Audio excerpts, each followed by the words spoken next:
December 2 యొక్క విశేషత మనం చూసుకుంటే ఈ రోజున నేషనల్ పొల్యూషన్ కంట్రోల్ డేని నిర్వహిస్తూ ఉన్నాం. జాతీయ కాలుష్య నియంత్రణ దినోత్సవాన్ని మనం జరుపుతూ ఉన్నాం. మరి ఈ రోజు యొక్క ఇతివృత్తం మనం చూసుకుంటే sustainable development for a clean and healthy ప్లానెట్గా ఇతివృత్తం మనం జరుపుకుంటా ఉన్నాం. మరి ఈ రోజును పురస్కరించుకొని ప్రజలలో చైతన్యం కల్పిస్తూ ఉంటారు. ఏ చైతన్యం అంటే ఈ కాలుష్యం వలన ఎటువంటి అనారోగ్య సమస్యలు వస్తూ ఉన్నాయి, ఈ కాలుష్యం అనేటువంటిది ఎందుకు వస్తుంది, రాకుండా ఉండాలి అంటే ఎటువంటి చర్యలు తీసుకోవాలి అనేటువంటి అంశాలను సంబంధించి ప్రజలలో చైతన్యం కల్పిస్తూ ఉంటారు.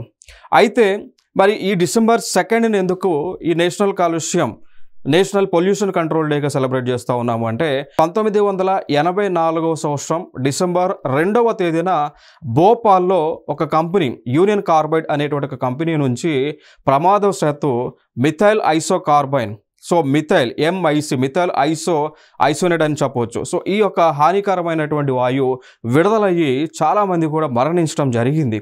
సో అందుకోసం వారిని స్మరించుకుంటూ ఈ డిసెంబర్ 2న మనం ప్రతి సంవత్సరం కూడా నేషనల్ పొల్యూషన్ కంట్రోల్ డేని నిర్వహించుకోవడం జరుగుతూ ఉంటుంది.